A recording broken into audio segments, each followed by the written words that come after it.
Wyo Ranch Steakhouse is probably one of the best and certainly one of the most interesting steakhouses in Dallas. The restaurant not only serves prime cuts of steak for affordable prices, but Wyo also offers an extensive selection of wild game like buffalo and elk. I simply had to visit this veritable temple of meat. Hell, even my ice cream sundae had bone marrow in it.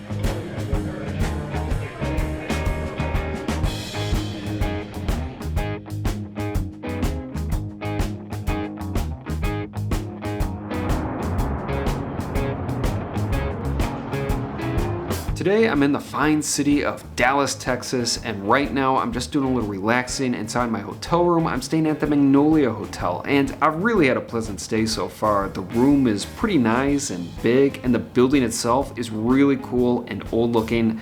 I've really been enjoying myself. But anyways, I'd like to talk about the incredible steakhouse experience that I had this evening. I went to likely one of the best and certainly one of the most unique steakhouses in all of Dallas. I went to Wyo Ranch Steakhouse. So as I was planning my trip to Dallas, I kept thinking of what restaurants I'd like to dine at. And some of the perceptions I have of Texas include cattle, cowboys. I know there's a lot more to the city than that, but it did at least serve as a fine excuse to go to a steakhouse. As a result, I did a lot of research. I made a list of a lot of steakhouses that interest me, but one steakhouse in particular really stood out. Wyo Ranch Steakhouse is unique among the other options in Dallas and really all the other steakhouses out there. For one thing, the restaurant is actually connected to a ranch, Wyo Ranch, which supplies a lot of the steakhouse's food. And the food is very unique. Now, of course, you've got most of the traditional steakhouse options and cuts, but you also have a selection of wild game and stuff you just simply do not see at other steakhouses. And the other thing that really caught my eye were the prices. This place is not only affordable in comparison to New York City steakhouses, it also stands out among Dallas's steakhouses as a very affordable option. For example, Wyo Ranch Steakhouse offers a porterhouse for $75. I have not seen a porterhouse offered in New York City for under $100. And the steak that I was actually planning to get was the 24-ounce bone-in cowboy ribeye for $68. However, that didn't happen. You see, I had a dinner reservation for Wyo Ranch Steakhouse, which meant I still had to have lunch, and I had to have a bit of self-control with my lunch so I wouldn't be too full for my dinner. I took a pretty long walk to a barbecue restaurant. It's called Off the Bone Barbecue, and I got the pecan smoked baby back ribs and a side of collard greens. I thought that was the perfect order. It's gonna be a nice light lunch, no 3-meat sampler with 2 sides for me.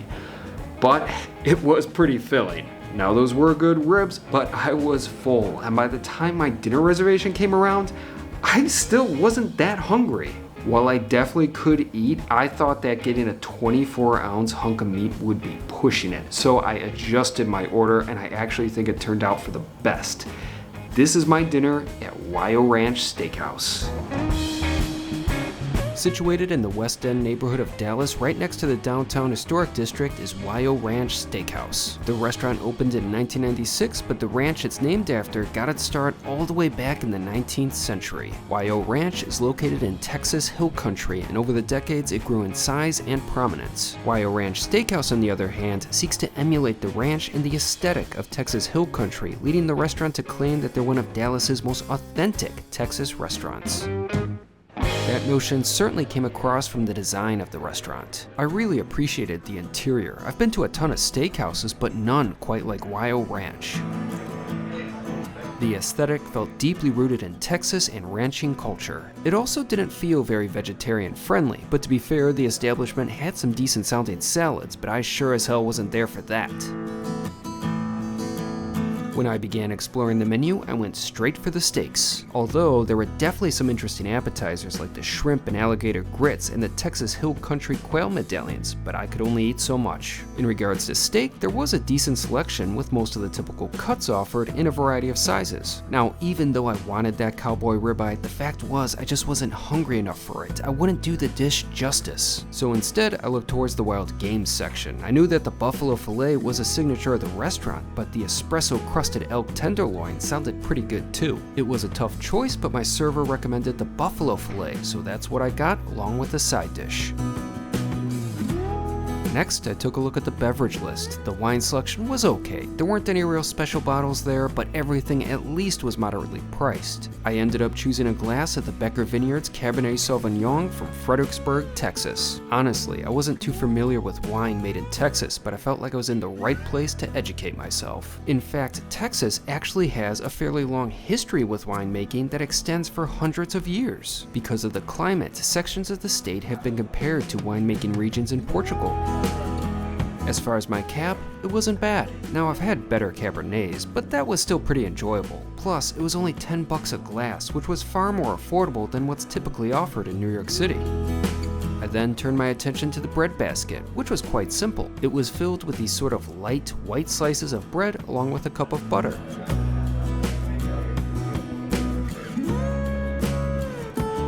Butter was nice and smooth and went well with the bread, which was fresh and not as dense or heavy as some loaves are. I liked it, but I only limited myself to one slice as I awaited my steak, and thankfully I didn't have too long of a wait. The buffalo filet mignon was presented quite simply with some green beans and carrots, but it looked delicious. It was clear that the meat had a good sear and was well seasoned. Plus, at least for me at that point, the size of the steak was ideal, weighing about 8 ounces.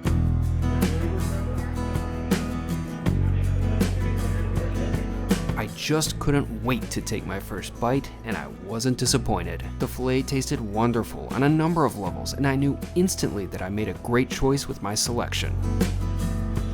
You doing okay, young man? Oh, it's very good. You happy? Oh, very happy. Good. Thank you so much. Thank you. Indeed, it's hard not to be happy when there is such excellent food before me. First off, the meat was perfectly cooked. I requested a medium rare, and that's exactly what I got. The buffalo was so tender as well, as I was able to slice through the meat with ease. In terms of the flavor, I loved it. The filet was certainly leaner than beef, but it still had a rich taste, which was amplified by the perfect sear on the meat. I also really enjoyed the seasoning, which not only coated the top and bottom of the filet, but the sides as well, equating to an all-around, well-seasoned hunk of buffalo. The seasoning itself was very tasty, and it wasn't just salt and pepper. In fact, Wyo Ranch utilizes their own blend of herbs and spices to season their meat. The seasoning really turned the steak into an absolute flavor bomb. It became pretty clear to me why the filet remains a signature dish of the restaurant. However, I wasn't actually sure if it was buffalo or bison, which are in fact two different animals. In the US, bison are commonly called buffalo, even though the two animals are native to separate continents. The dish I had could have actually been bison, but the important thing was that I enjoyed it. Besides the filet, there were also green beans and carrots on the plate. They weren't just mere garnishes meant to give a pop of color to the plate, but were actually pretty good accompaniments for the steak.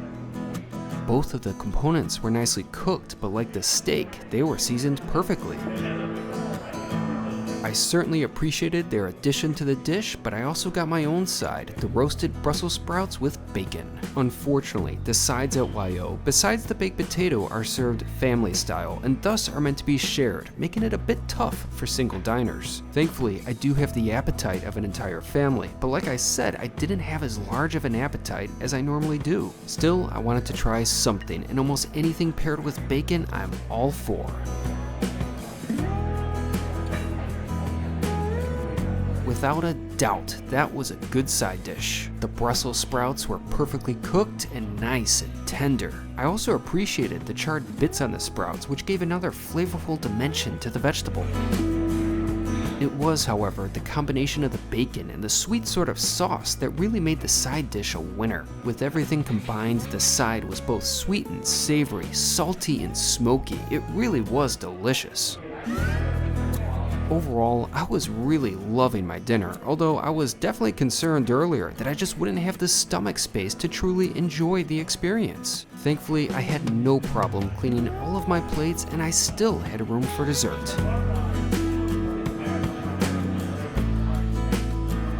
The dessert menu definitely had some fine looking options, but what really caught my eye was the bone marrow sundae. It just sounded so unique, and I just had to order it. Visually, it's a nice looking sundae. It consists of a smoked bourbon cherry ice cream with liquefied bone marrow. It's also topped with whipped cream, a chocolate drizzle, and chopped nuts.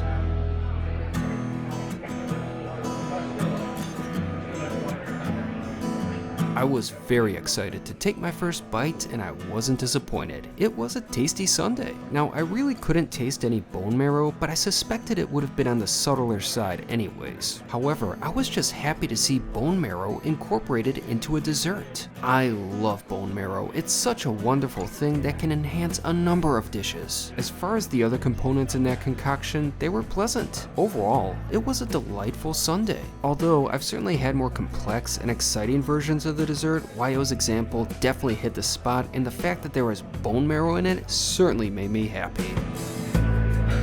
After finishing my sundae, it was time for the bill. My total came to $102.84, but with my tip, I spent about $123. From the food to the atmosphere and service, my experience at Wyo Ranch Steakhouse was a good one. Although the journey back to my hotel wasn't the best, as the rain turned into a torrential downpour and I was soaked.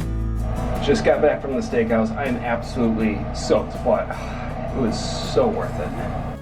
So now I've changed, I've dried off a bit, and I feel great. That was a phenomenal steakhouse experience. Now, I'm sure I would have loved that cowboy ribeye, but that buffalo filet was so unique and so delicious. I just loved it. I fully understand why that filet is the signature dish of the restaurant. It is just so insanely good.